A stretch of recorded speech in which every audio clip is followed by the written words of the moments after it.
morning, good afternoon, good evening, or good night to you all. I'm back. Since I got more than 2 views in my What I Watched in October video, I figured let's do it again. This video is just going to be a rundown of all the movies and shows that I watched in November this year. I'm not going to put them in any particular order. I'm just going to list them all and talk about them a little bit. Hopefully you find something you might want to watch or something that you watched that you liked and you want to tell me about it. Like, let's talk. So we're going to start off with the movies. First one is The King. The King is a Netflix original film starring Robert Pattinson from Twilight and Timothée Chalamet, two very well-known actors. And I usually don't like historic films. I don't like historic films. They really sold me on the cast because I think Robert Pattinson and Timothy are really good actors, and Twitter wouldn't shut up about it, so I had to check it out, and I actually liked it. I did learn something from this film, so I don't know, maybe you'll like it. I think you guys should watch it. I give The King an 8 out of 10. Dr. Sleep was probably my most anticipated film. Every time I saw the trailer, no matter where I was, I had chills. I was like, whoa!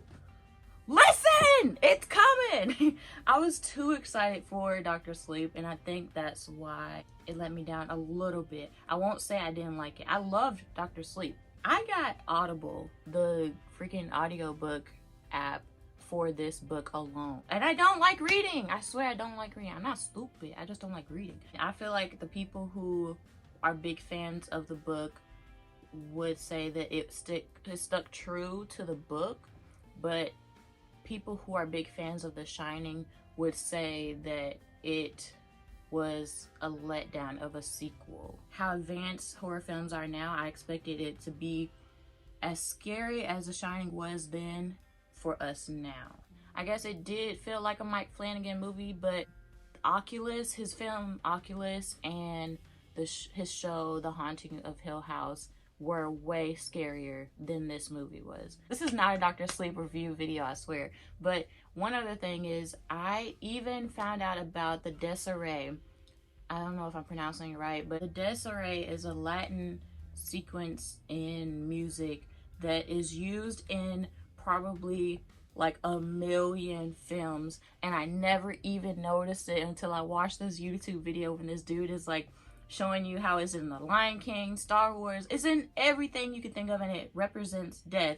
And the sequence was in the Dr. Sleep trailer, so every time I heard that dun dun dun dun, mind blowing. I was crying watching this video because I'm like, the two things I love the most in the world, music and movies,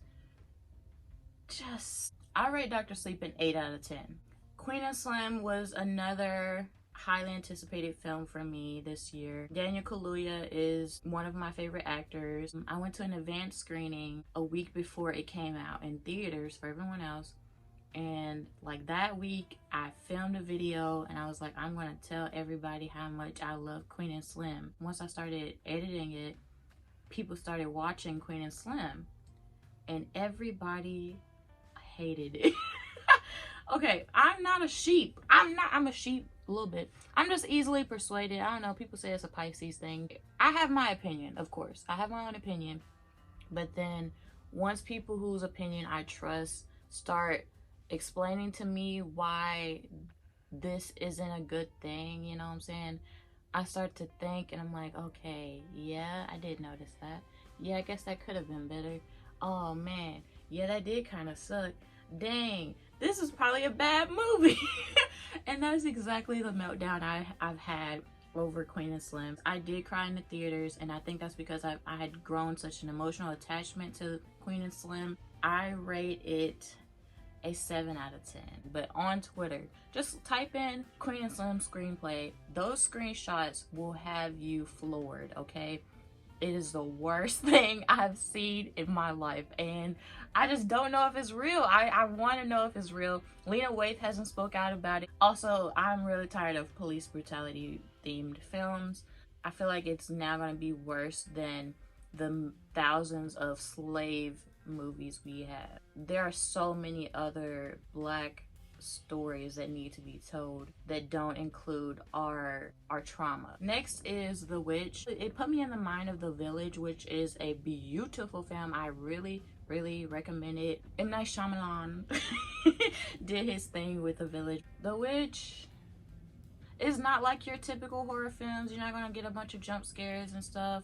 It's a slow burn, but really good story, and you don't know what's gonna happen next. I'll just say that. And who doesn't love a good witch story, okay? We love witches. Duh, we all witches out here. The Witch is an 8 out of 10. I promise I'm gonna get better with the ratings. Pilgrim was recommended to me on Hulu. Blumhouse used to be my favorite film company. Like Jason Blum, I wanted to be the female version of Jason Blum, of course, until Jordan Peele came around. I don't know what's going on in those writers' rooms, but I've seen more than a handful of terrible Blumhouse films. And Blumhouse is really tainting their name with this In the Dark series. I've watched all of them, okay, on Hulu. And it gets worse. Every time I watch one, it gets worse. And Pilgrim has to be the worst out of all of them. Very interracial family.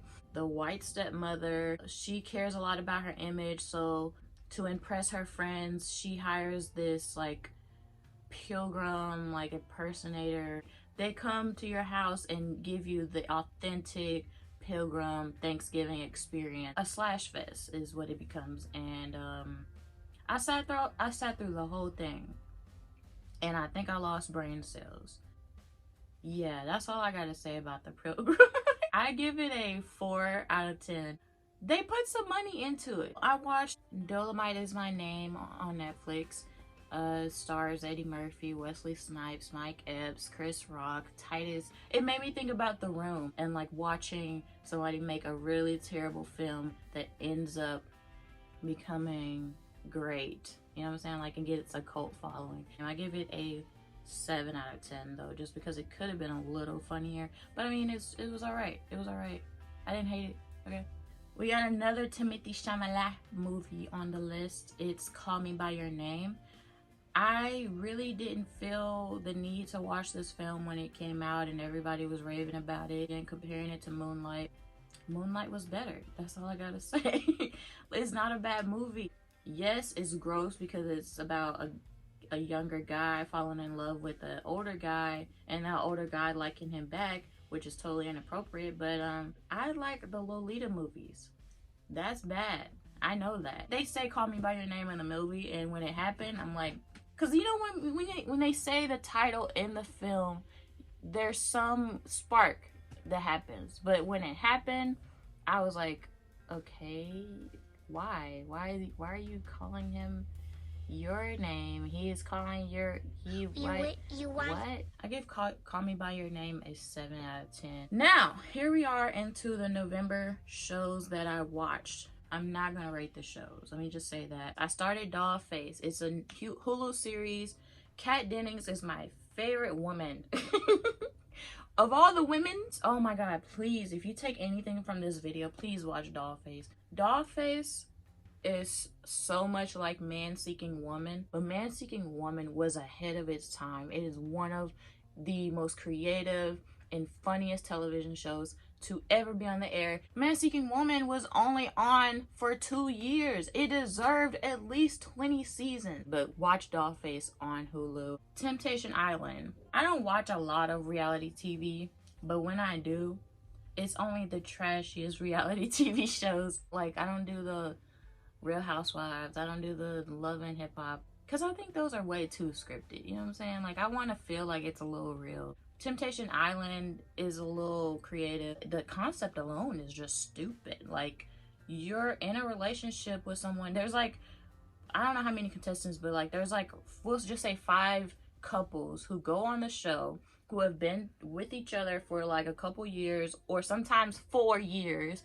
and they're at a turning point in their relationship where they don't know if they want to be with this person forever. So what do? They go live on an island, and they're single for 2 months and without their significant other there to stop them from cheating. And what do? A lot of them end up cheating on national television. A lot of it feels too real and it's uncomfortable but hilarious because I love watching men cry. I'm kidding. I'm kidding. I do love watching men cry. Y'all know Rick and Morty. We've been on Rick and Morty, duh. And this season is amazing as expected. I really love seeing our faves, Mr. Meeseeks and Mr. Poopy Butthole. Oh, Professor Poopy Butthole. Get hip to it. He's educated, honey. He's got a job. I can watch any episode of Rick and Morty and never get tired of it and rewatch it over and over again.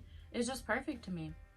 Disney Plus came out. When it came out, I was like, okay, yeah, heck yeah.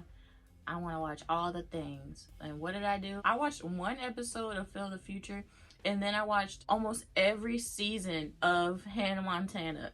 I missed Hannah Montana so much, and this filled the void that I had in my heart. I'm actually ashamed to say that I am a Riverdale fan. I used to be proud of it.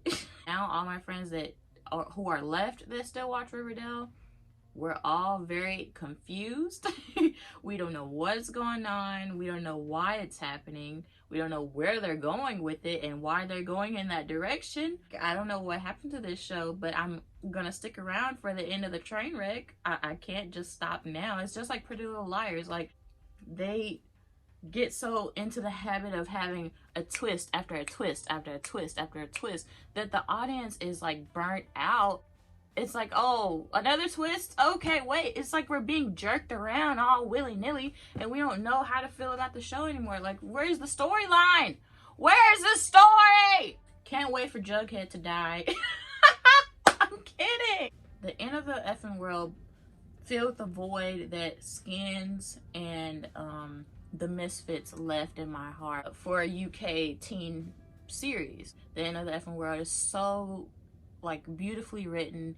The characters are hilarious. They're multifaceted. And I really feel like the first season was a little more shocking than the second one was, but that's saying a lot because the second season is still very crazy.